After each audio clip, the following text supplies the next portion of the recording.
All right, so what we're going to do today, it's been a couple minutes, so I'm going to dive in. The first little bit of the presentation, just explain a little bit about who I am, how I got involved in virtual education and as an informal educator to begin with, and then we will dive in with the Exploring by the Seat of Your Pants story, what we're all about, what opportunities we offer to teachers, and some of the big exciting things that are coming down the pipeline for us. So with that, I am going to kick us off and dive in with my inspirations.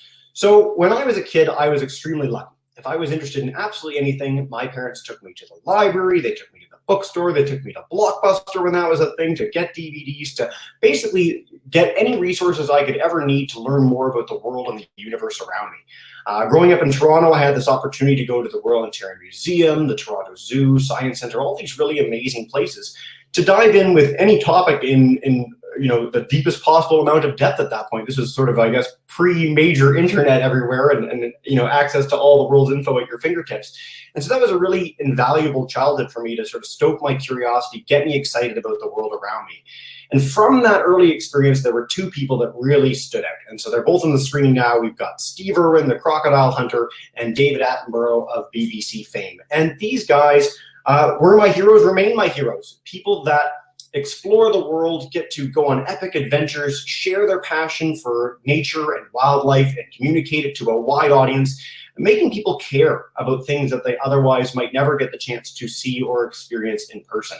And frankly, it is as magical to me now as it was when I was 6 years old that you can make a living sharing your passion, sharing your enthusiasm with the public. And so these guys, my birthday parties were Steve Irwin birthday parties at Reptilia Zoo, where we got to hold crocodile babies like he is there, and big posters on the wall, and crocodile cakes. It was a very exciting thing. Natasha's mentioning David Suzuki, of course, one of our icons here in Canada. We've actually had David Suzuki on a broadcast last year, which was really exciting. We'll get to that sort of thing later. But these people that just dripped passion for the world around them, and that was really inspiring to me. Now, unfortunately, my experience in school was a little bit different, shall we say. I feel bad about this, talking to a bunch of educators, and as teachers who are at the RCGS summer conference, you are not the sort of teachers that I necessarily had through a lot of my schooling, but I found it very repetitive. I found school important. It was instilled in me from a very young age that school was really important, and that if I wanted to go into a career in science communication, a career sharing my passion like Steve and David did, I would need to go on through high school, through university, and more. But I found a lot of it being, again, repetitive. You go into a class and they'd say, read textbook pages 50 through 110 and, write a report on it. And that really never clicked with me in a big way. I'm sure as educators, you've had students that have a similar experience or feel the same way about classes. And so that was my backdrop. But amidst that, I still knew I had to go to university. And in university, I had two other experiences that sort of bolstered my backdrop with David and Steve. And so this first one, we all know this picture. We've seen it thousands of times in books and movies and more. This is, of course, the jewel of our solar system. This is Saturn. And I was big into astronomy as a kid. So I had tons of books with pictures like this. I read books about spacemen exploring the cosmos and solar system and beyond. But in my first year of university, I got the chance to go to see Saturn through a telescope. And so I walked up to the top of the astronomy building. The astronomy team was there. They had the telescope set up, and I sort of pictured I'd see something like this. And instead I saw this, a dot through a line through it, or at least as good a representation as Canva can make, or I can make on Canva.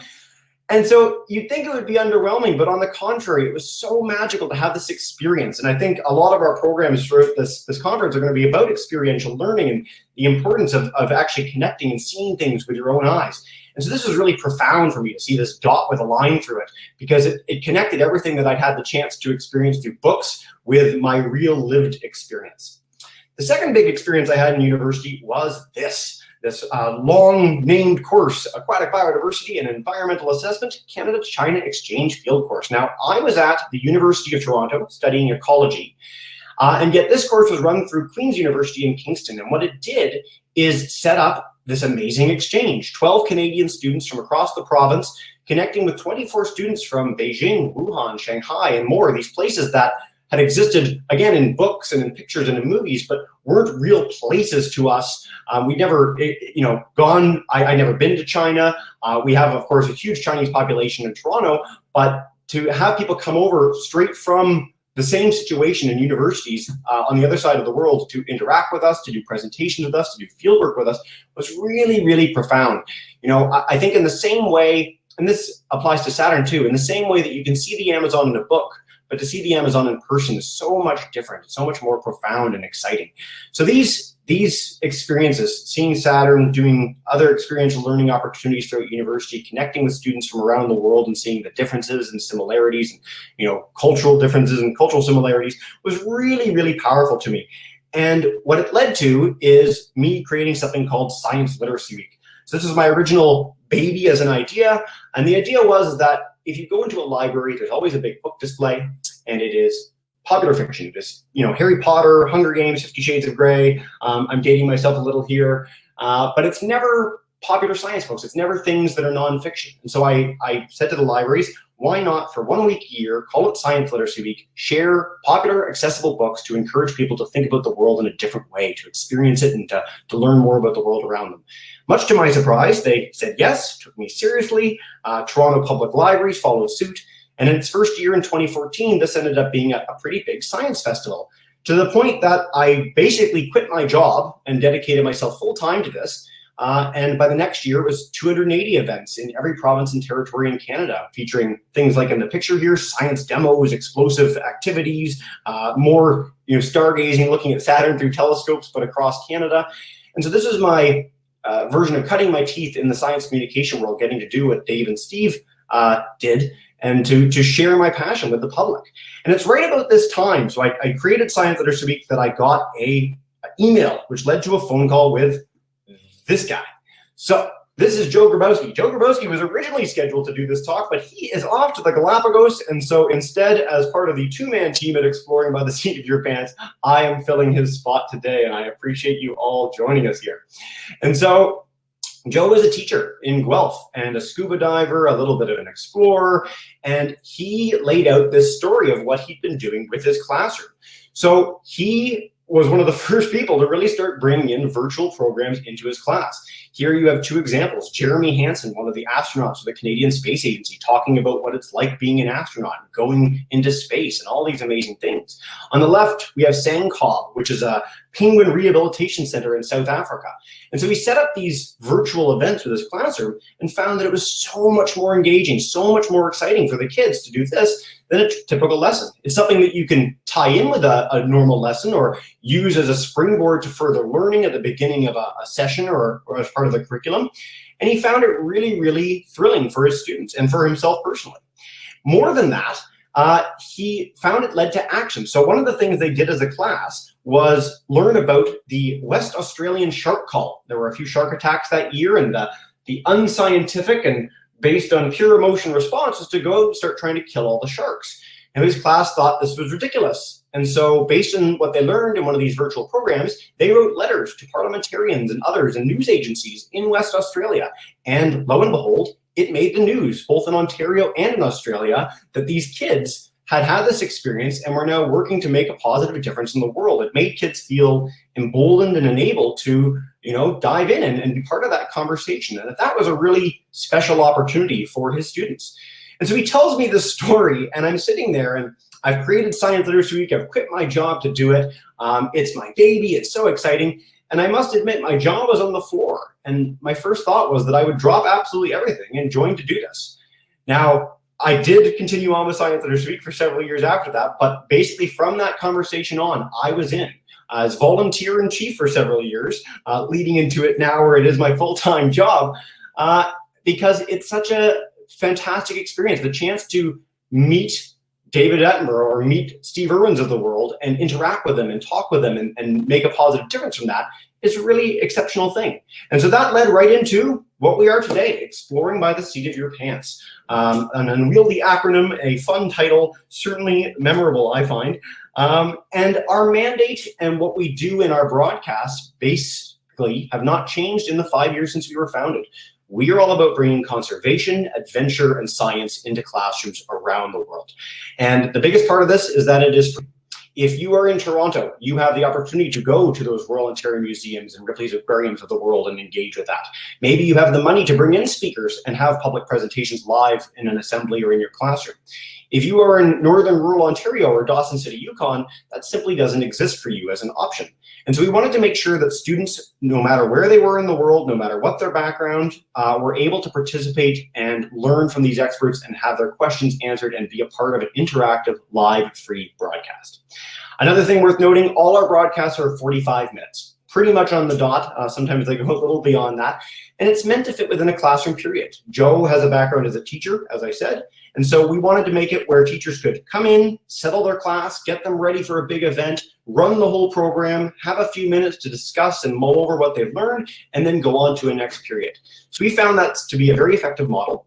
A 20 to 25 minute presentation followed by a 20-minute Q&A. So tons of time for kids in a variety of classes to ask questions of the speaker, to learn from them, to get those answers, and to, in general, have a great time and take part. Another big thing that we do is we record all of our broadcasts. And so you can literally go to our YouTube channel at Exploring by the Seat of Your Pants and see the very first broadcast in the history of our organization back 5 years ago. And so these first 12 give a sense of what we're all about and a sense of the scale of broadcasts that we do and the sense of the diversity of the speakers we have on. We've got Jill Heinrich. She's an explorer in residence for the Royal Canadian Geographical Society, one of the world's top explorers and probably the most elite diver on this planet. We've got Sharks for Kids on the far right there. So kids that were afraid of sharks previously now get to see people, touching them and petting them and feeding them and talking about them. And I think that can help shift perspectives more than anything else. You can read that in a book, but to see people live with sharks on camera doing that is a very different experience.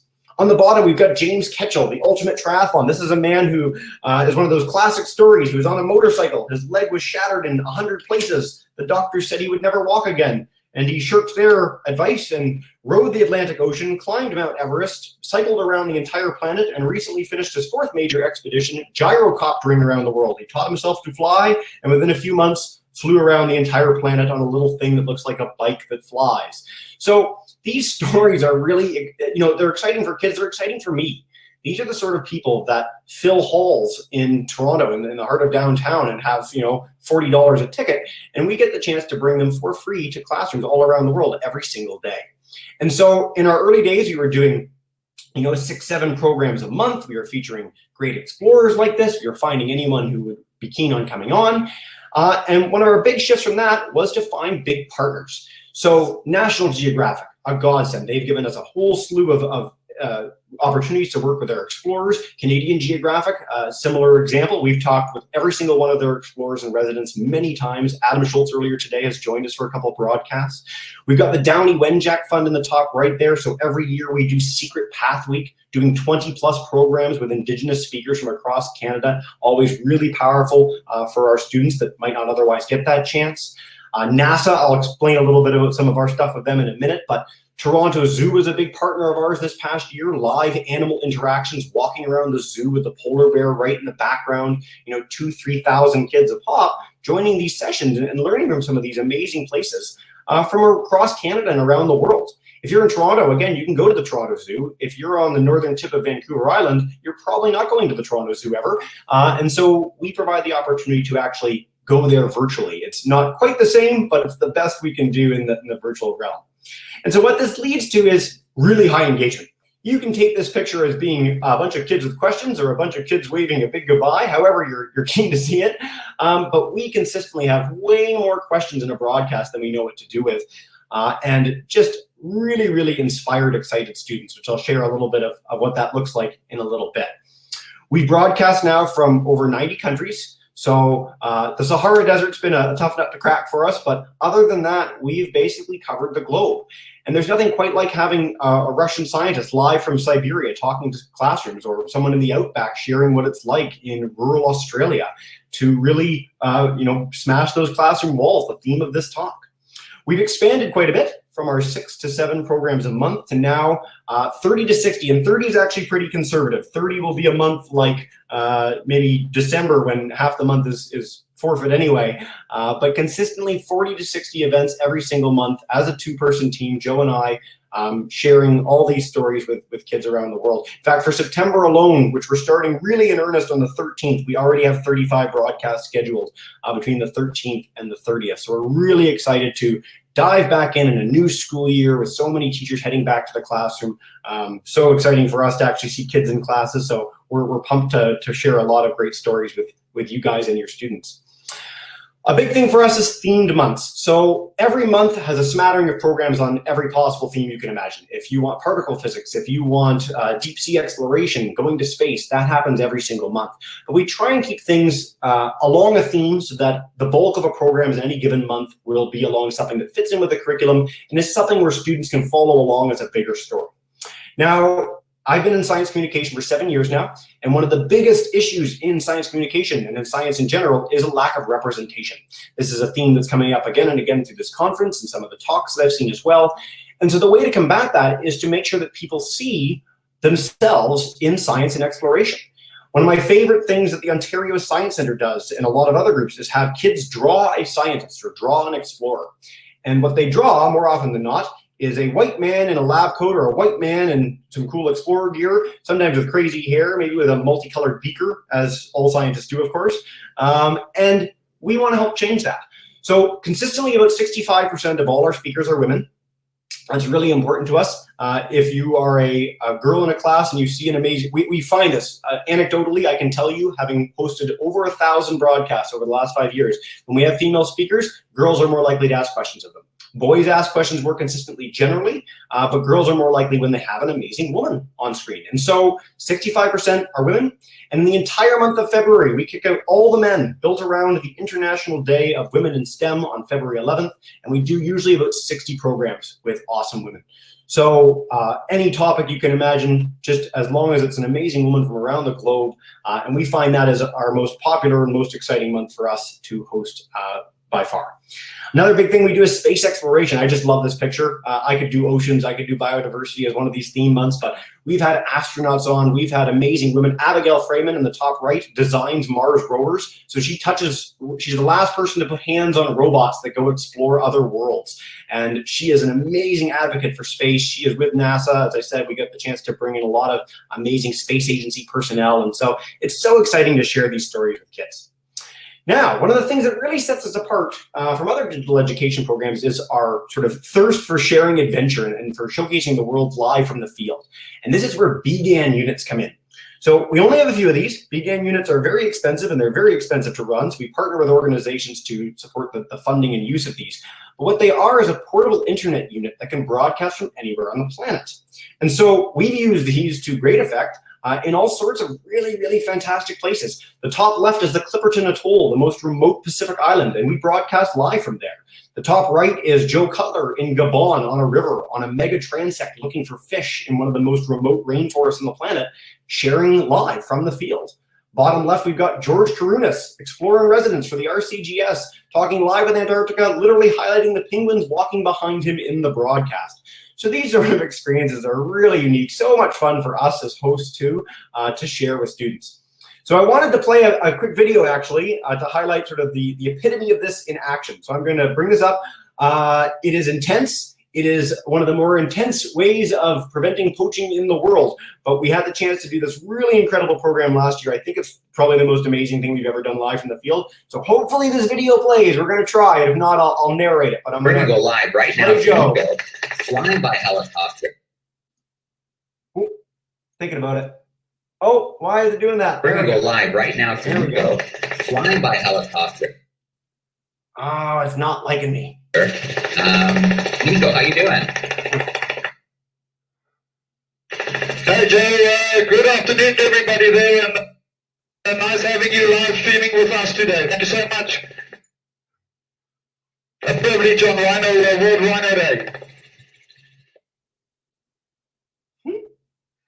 So, yeah, Nico, absolutely incredible. Cutting out a bit. So what I'm going to do is I'll pause it there, but you can see we start this program in a helicopter live. And behind the pilot there is a veterinarian with a dart gun. So what they do is they find a rhino walking along the savannah. They dart this rhino. I'm going to see if I can skip ahead. Oh, it skipped way ahead. It's not skipping in the video. It's skipping the whole thing. Well, I'll just come back to it. This is Rhino 911. This is a program that you can find on our YouTube channel and you can check out. I'm sorry my internet's a little spotty today, but we begin this in a helicopter where they dart a rhino, land the helicopter beside it, have the ground team come up, And to prevent poachers wanting to do this, it's a little tragic, it's a little intense, but they saw off its horn. By sawing off rhinos' horns, they prevent poachers from wanting to do the same thing. And so we were able to broadcast that entire experience live and showcase sort of the epic lengths people will go to help conserve wildlife on this planet. It's one of my very favorite videos we've ever done. Again, Rhino 911, and World Rhino Day is September 22nd, so we're expecting to probably have them back and try and do a similar broadcast in just over a month. So what does this lead to? What do these B-GAIN unit programs, what did this, the chance to interact with NASA explorers lead to? High student engagement and a desire to learn more. This is Miss Carton's class in Anchorage, Alaska. Again, a place that, would not have access to the Toronto Zoo necessarily otherwise, or the Turtle Hospital in Florida. Getting the chance to, showcase all the questions they had during a broadcast, their high level of enthusiasm. So we love bringing these sort of experiences to classrooms. What more does it lead to? We did a program with Anna Ruth Roebuck. She is a marine plastics specialist, and she does live seabird dissections on our broadcast to see if she can find plastic inside the gullets of these birds. And every single one of our broadcasts we've done with her, no matter what bird species she's doing, she finds plastic. That's a really profound thing to find out. That's a very visceral, literally, way of seeing this concept in action. And so some students took it on themselves, a teacher, to do dissections in their classroom as well. Not necessarily looking for plastic, but just to have that experience of interacting with an animal in a way that otherwise they might not ever do. One of my favorite things we get is art. So we broadcast live from the bottom of the Atlantic Ocean at Aquarius Reef Base. So this is where astronauts go to train in zero G, and aquanauts go to explore the deep sea and focus on sort of aquatic habitats and amazing different places people could exist. And a classroom decided to build their own Aquarius Reef Base, which we thought was absolutely delightful. We get all sorts of images like this from teachers with their kids doing art projects, doing things that are above and beyond what we ever could have hoped for a sharing with a broadcast. And then I love this picture. This is one of my favorite things we did last year. We consistently had 2 partners last year. The Toucan Rescue Ranch in Costa Rica, which saves baby sloths, toucans, and other amazing animals in the rainforest, and the Turtle Hospital in Marathon, Florida, which rescues and rehabilitates injured sea turtles. And so what we did is, because we were doing those programs so consistently, we asked that if classes were going to take part, there was no obligation, but we'd encourage them to take the opportunity to see if they could fundraise to get money for these organizations and the work that they did. All the funding, of course, going directly to their conservation efforts.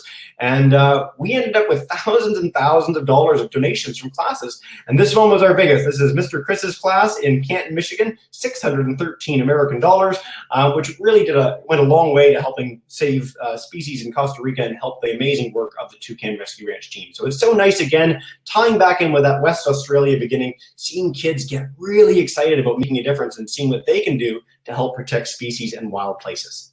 So what's next? Well, there's a bunch of things that we did last year for the very first time that are really exciting, and more is coming down the pipeline in this school year to come. The first is our Global Biodiversity Festival. So in its first year, 2020, technically, we did a little version of this. We basically wanted to do an adult-focused event to get the public doing exactly what these kids did. We did 60 programs in 3 days in our first year, and this past May, we did 150 programs in 3 days, 72 straight hours of broadcasting with conservationists, rangers, amazing organizations around the world, all to raise money for conservation. It was the biggest thing we'd ever done. I'll have the website link at the end of this broadcast. And what we did is had people from 90 countries tune in.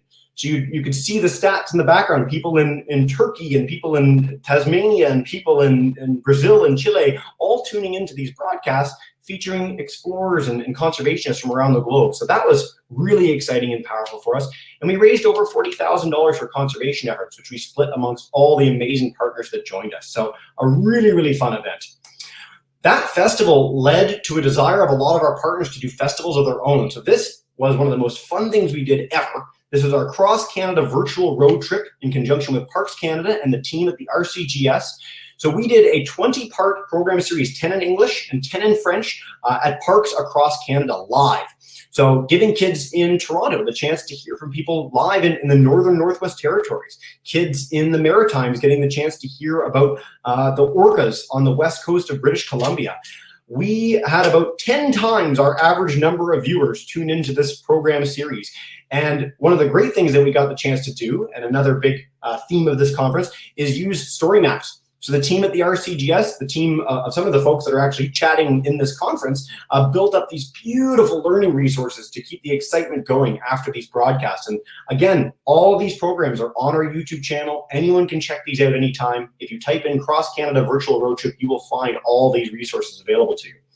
Now, in the first ever Global BioFest, we had a throwaway activity. We said, if you're tuning in, why not take the chance to share a picture of some living thing near you with #backyardbio. What's in your backyard, quote unquote. And so this went way, way better than we thought it was going to. My favorite picture came from Janeria at Awaso Lions in Kenya, who finished his broadcast, as it said, and walked about a few feet away and took a picture of a lion, because in Kenya, that's his backyard. We had people in Uganda share hornbills, some of the most beautiful birds in the world, because that's their backyard. Teachers and kids really took up the mantle of this and shared snakes and birds and squirrels and all sorts of amazing things. And so this went so well that this became my big focus for last year, and certainly for last May. Backyard Bio became a global nature campaign encouraging the public, and especially kids, to get outdoors, explore the natural world near them, see what they can discover, photograph or sketch it to share it in some way, and then make sure that other people saw it. So we had many ways people could take part in this. We had social media. We've got Jacqueline Foster. Miss Foster is one of our favorite teachers in Tuscaloosa, Alabama. She had kids make a power wall of all the pictures they found and where they found them and what was exciting, where they went exploring, learning about local parks and nature areas.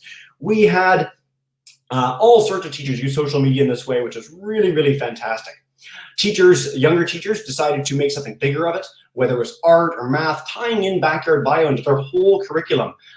We learned about children's literature earlier today, just an hour ago in one of the sessions, if you had the chance to check that out. And so teachers took up the mantle of go out, explore, find more about the wildlife near you, and then let's read a book about it, or let's do an entomology lab. Let's do something a little bit more fun and exciting. We had Miss Merrifield joining us in Maine, talking about the fact that their kids exploring ants through Backyard Bio led to them bringing in an ant researcher to do their own virtual broadcast to keep the excitement going. We had students in Madagascar going out and doing Backyard Bio. All told, it was the biggest campaign we'd ever run, and such an exciting opportunity for kids. I'll share my favorite bit in a minute. I'm trying to see if I have a slide on that exactly. No. So we did social media. We also did iNaturalist. So iNaturalist is an amazing app. If you take nothing else away from this presentation, other than that you should join Exploring by the Seat of Your Pants, check out iNaturalist or the Seek apps. These are tools to enable you to see and learn more about all the wildlife near you at a glance with your smartphone. It is such a nimble tool, so much fun. And so iNaturalist, we had, this picture has 40,000. We ended up with 55,000 observations made as part of the Backyard Bio campaign from 30 countries on 6 continents. Antarctica was a tough nut to crack, unfortunately, but we had all these people in all these places you can see on the screen share images of wildlife. And this is so exciting to share with kids and say, look, here's what exists in the Ukraine or in Kazakhstan or in the heart of Brazil. What does the wildlife look like near you? My favorite bit of the whole campaign was to connect classrooms with one another. So by registering on that Backyard Bio website, classes could be partnered in groups of 4, where they get the chance to set up video calls or Google Slides or however they wanted to do it to share their kids' enthusiasm. It is one thing to have a world expert on bugs come in and talk to your kids. We love that. We do that sort of thing all the time. It is a very different experience to have kids vested in going out and exploring their own native bugs, where they are going to be tasked with being the presenters to other classrooms of what they've discovered. So kids were over the moon about this. Unfortunately, videos aren't playing today too well. This is a promo that Miss Merrifield's class in Maine shot of their kids going out for Backyard Bio to see what they could discover.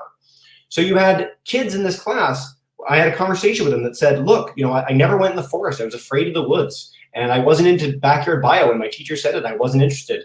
But when we started doing it, now I'm dragging my brother, dragging my friends out to the woods to go lift up logs and look for salamanders or listen for bird calls. And, I can't buy that anecdote. That was exactly my experience as a kid, getting to, dive in with my own curiosity. And through this campaign, we were able to inspire and get a lot of kids really, really excited about it. So this was so thrilling for me. I wish I could get the video. What I can do is share it with the RCGS organizers of this, our CanGeo education organizers, and you guys can check that out after if you're keen. And so finally, what's next for us? What's coming up in September? I said we have 35 events coming and many more in the months leading into December. So we are starting to partner with all sorts of amazing organizations across Canada. we are a global enterprise, which means we are always going to try and bring stories from Costa Rica, Australia, Brazil, Kazakhstan, and more. But what we really want to do, because we're both based in Ontario, we love Canada, there's so much going on here as you've had the chance to explore through this conference, we want to partner with groups that showcase that in a big way. And so Gardner Foundation, highlighting amazing biomedical research, some of the top researchers in the world, we're doing that all November long.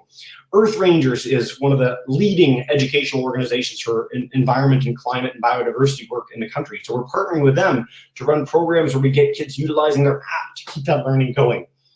In September, for Science Literacy Week, back for my original program, we've got 20 science centers across Canada showcasing some of the amazing stuff they do on climate, biodiversity, artificial intelligence, and more for a week of wonder to encourage classrooms and kids to come back into the science centers and see what there is to discover. So 20 programs the week of September 20th. Rideau Hall Foundation is going to do Ingenious Plus with them, so older kids getting the chance to learn how they can innovate and create inventions to make Canada and the world a better place. This is just a smattering of what we're going to be trying to bring. Our first week alone, we've got dinosaur programs, CRISPR for genetics. We're going to have deep space and our aliens real programs. So it's going to be a really, really fun start to the school year. And I really, really hope if you have joined us before, fantastic. If you haven't, please consider joining us. What I'm going to do when we finish this broadcast in a minute is very quickly walk you through what it looks like to sign up for a program and what that all entails. But for now, I'll bring up our sort of last slide of the official presentation where you can contact us. It's just our initials, exploringbytheseatofyourpants@gmail.com. You can visit all our websites. Backyard Bio, unfortunately, also just before this broadcast, had a conniption fit and decided to shut itself down. So we're trying to work to get that back up, but you can see what Backyard Bio looked like on social media. And you can follow us on all social media platforms at EBTSOYP. So I'll stop broadcasting there. And before we dive in with questions, what I'd like to do, again, I'm sorry for anyone who's new to this. My video is not working today. Ironically, for a digital educator, the internet doesn't always work. What I want to do is really quickly share my screen again and bring up how you can sign up for a broadcast, what that actually looks like if you're an educator trying to do this for the very first time. So I'm going to open up a Chrome tab here. We are on the Exploring by the Seat website. So very simple website. The top right, there's options for learning more about what we do, sort of the short version of the talk that I've given today, some of our past lessons, those special events that we've done, and more. You can go down the page. As you go down our main page, you'll see our main promo with George Karunas standing in front of a volcano. We always love that shot. There's a newsletter list. So all our programs are featured on one major newsletter at the beginning of a month and hour or two after with weekly newsletters. So if you want to find out all the stuff that's coming down the pipeline, join that newsletter list. We don't spam people. It's a few a month and gives you the chance to learn about some upcoming broadcasts. And so then you'll go from there to upcoming lessons. So say you wanted to join us for Teeth, Claws, and Dinosaurs on September 14th. Well, first you can read more right on the website, see a picture of our guy that's going to be joining us there from the Casper College Tate Geological Museum, learn about what he's going to be talking about. Say you're very keen, okay, you want to sign up, click sign up at the bottom of the page. It takes you to a basic Google form. You learn more about what a broadcast looks like, what some of the options are for teachers. Very, very basic. You can, how would you like to join? This is in a time of COVID when we had families at home and educators that were alone and their classes were on Zoom or sometimes whole classes. So we'll probably be narrowing these options as classroom world opens up again, but pick which option you'd like, name, email, you pick your event, Teeth, Claws, and Dinosaurs, okay. Your school, grade, basic information about who you are, where you are, how many people are joining, and then submit. This goes to a basic Google form for us. And so what we do is get this list of all the educators that are excited about joining us for a broadcast. We pick our live camera spot groups. So each program will be 6 or 7 live full groups on camera. Everyone else is given a YouTube link that they can watch with live or after the fact at their convenience. And we run the program. It's run through the StreamYard platform, which is now actually within the Hop-In family. So if you're here for the conference today, great. StreamYard's even easier than this. It is one click and you're in, no download required. We ran over 500 broadcasts last year and we had basically no issues in any of them. So it's a testament to how good that platform is. So it's really exciting getting to use this. We run the broadcast live 15 minutes before we get underway. Classes are welcome to join in. I make sure all their tech works. If classes want a tech test ahead of time to have peace of mind, we're happy to coordinate those. The program runs and then it lives on YouTube forever. So that's basically it. It's very, very easy for teachers to take part. We always try and make sure that new teachers get a chance to join in for broadcast for the first time. We have teachers that join us every single week, all school year long. That's very exciting for us as well. So just to say, it's very easy. The newsletter provides you that access to all our programs. The website showcases everything. And if you wanted to check out our YouTube channel too, which actually I will put in the chat for everyone now, you can see our entire lineup of over 2,000 past broadcasts. So in the chat, that's our YouTube link. Feel free to click on that if you'd like to see that. If your kids are keen on climate or biodiversity or space, there are programs there for you that you can check out. You can reach out to us at the email that I provided at the end of the broadcast, which is exploring by the seat of your pants initials at gmail.com, and we will connect you to all sorts of things. Oh, I'm in the wrong chat, sorry. I knew I'd do something wrong today. So I'll put this in our sessions chat in a minute. Thank you so much for that clarification. Oh dear. Yeah, so that's it. I know we've got about 20 minutes left. So if anyone has any questions, I'd love to hear them. Feel free to comment in the chat as well, but I look forward to answering anything you may have as we dive in for this last 20 minutes. Thank you so much for listening today, and I hope your classes are inspired to join us. We'd love to see you guys in September and beyond. So I'll take it to Q&A. We've got some organizers here with us, so thank you so much for joining us, the CanGeo Education team.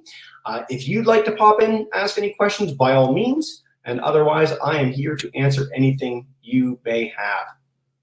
All right.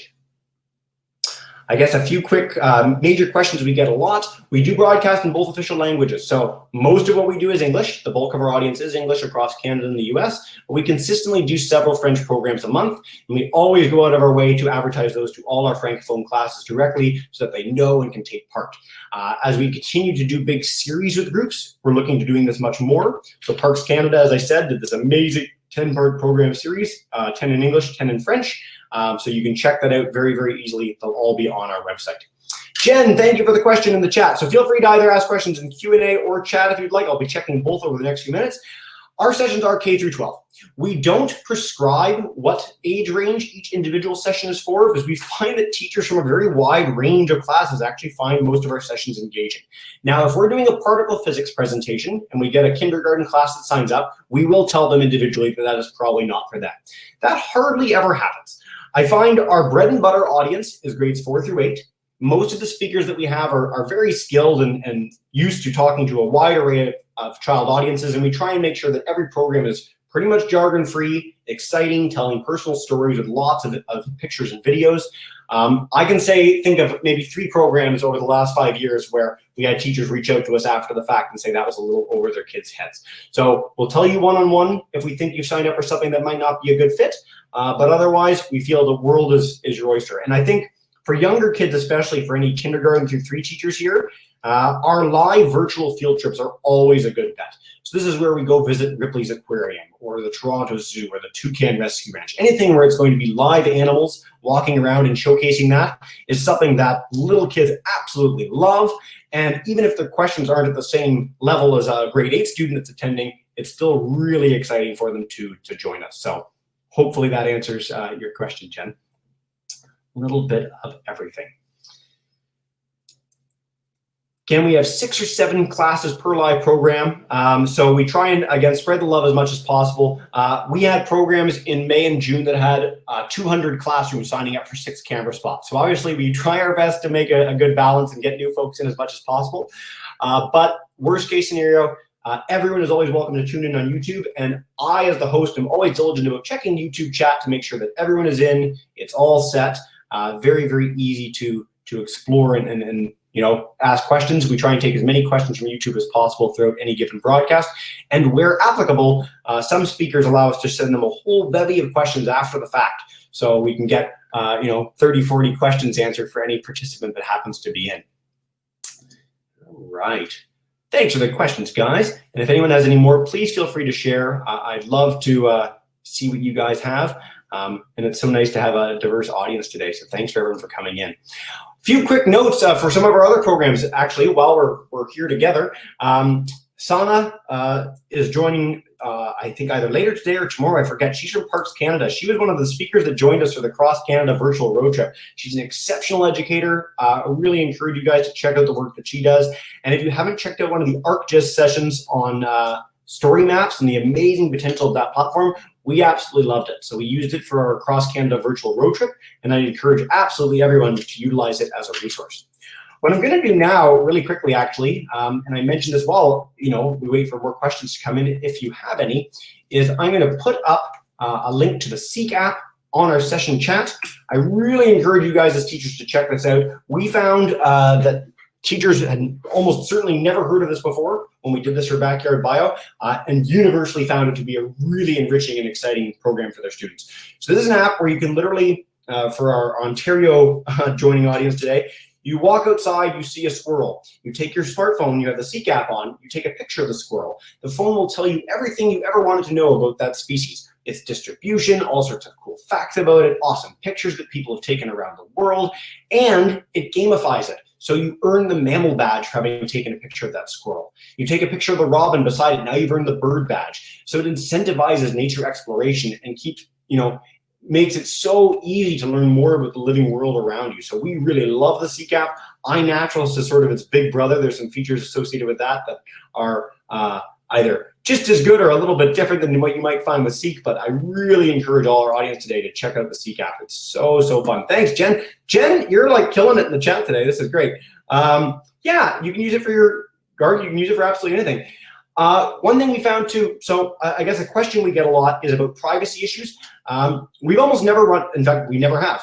5 years, we've never had a problem with any serious privacy issue. Like National Geographic with their live virtual broadcast, we highlight at the beginning that this will be recorded. So if students aren't able to be on camera, they can either sit off screen. We can turn off cameras. So just as my camera's unfortunately turned off today, if a student in a class can't be on camera, we can turn that off. If the whole class can't be on camera, we can just have you in as audio. But there are lots of workarounds to make sure that it's as engaging as possible for your class, no matter what the privacy restrictions are for any individual classroom. Again, 6 years now, never run into absolutely anything. Natasha, diversity and representation and the focus on Indigenous speakers. So Indigenous speakers from around the world, starting to. Again, BIPOC representation in STEM is the biggest topic in the world right now. This is something that's very important to absolutely everyone in the education community, in the science community, and certainly as virtual educators, it's our responsibility to do this in a really big way. So again, in terms of female storytellers, we figure that is fairly covered. We try and get as many as possible throughout the year and do an entire theme month around it. Indigenous speakers, increasingly, yes. It can be tricky to get people where they trust you in advance of a program to come on and do a session with us. When we have those relationships in place, like we do with the Downey Wenjack Fund, it is a fantastic opportunity. So increasingly, if you go on our YouTube channel, we did programs in conjunction with NSERC. We did programs in conjunction with the Arctic Institute of North America in Calgary, all featuring Indigenous speakers. And we find that teachers and classrooms and kids really love this opportunity. The chance to hear another language or a native language or see what writing looks like for Inuit communities is really impactful for kids and really exciting for me personally. So we're really trying to dive in with that in a big way. Indigenous speakers from other places around the world, yes, through our festivals. So again, through our festival programs, we started to build up relationships with a lot of groups that allow us access to these people in a way where they feel, it's a mutual level of trust to help share their story with our audience. So it's the early days, but we are trying to do that in a big way for the year to come, and we're hoping to build off the relationships we've made through the BioFest to make that a bigger part of what we do. I hope that answers your question, but I really appreciate it, and it's something that I hope is addressed in every single one of the programs throughout this festival. All right. Again, thank you so much, everybody. I know I'm a little bit early. I ended earlier than I thought. I had those 2 longer videos to share that just didn't want to work today, unfortunately. But I appreciate you sticking around. If you do want to head to another session, by all means, please do. The rest of this will be recorded if anything comes up that is of interest. But if you do have any more questions, if you want to check anything out, please do.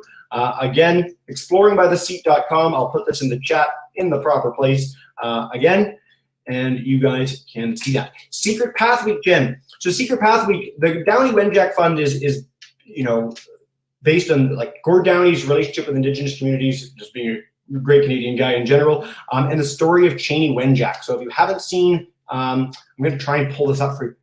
Secret Path Week for you guys and put this in the chat. Cheney Wenjack's story is a distillation of the story of the terror around residential schools in Canada. So I'm going to put up Secret Path Week Canada in our chat. It's again, national movement commemorating the legacies of Downey and Wenjack, October 17th through 22nd. So for several years now, we partnered with them on this really exciting series of programs. So I encourage you to check those out through our program, but just in general, check out the Downey Wenjack Fund, see what they do. They've got events in person, events virtually, working towards reconciliation is what they call it. So taking action to support the efforts of Canadians everywhere to promote reconciliation, which is, needless to say, more important than ever, and something that I think will be very topical with students, as you know, pretty much every student in Canada will have heard about the discovery of mass graves over the summer. This is something that we want to engage with really quickly and early on, with stories told by people who can share their experiences and those of their relatives and ancestors and parents and grandfathers and more. So do check that out. It's a really, really fantastic program. And yeah, thank you for asking about that. It's nice. That's one of the things that's nice about this program in general, is we get the chance to highlight and showcase so many other amazing organizations around the world, share them with students, share them with the teachers, and lead to some really nice stuff. So whether you leave this broadcast and want to read a whole bunch of great books, or tune into some of our partner organizations, see what they're doing, see the amazing work of CanGeo Education, things like giant floor maps, things like their Explore and Residence platform. There's a lot of really nice stuff out there. It's the best time, I think, ever to be an educator, and I'm so glad you guys have a little light at the end of the tunnel to go back into the classroom and to really do some great stuff in the months and years to come. All right, there we go, people. Thank you so much. I'm sorry, here, I'll try and turn on my camera for 2 seconds here. See if I can say hi in person. You can see my face. There I am. Frozen. Oh, it's dead. There we go. The attempt was made. But yes, do check out those other sessions. Hang around for the rest of the conference. I know we've got some really exciting big speakers coming up too, for keynotes and for events the next couple of days. Sana from Parks Canada is going to be an amazing speaker, so do check her out. She's really, really fantastic, and I hope you all get the chance to check out our program and our website in the coming days.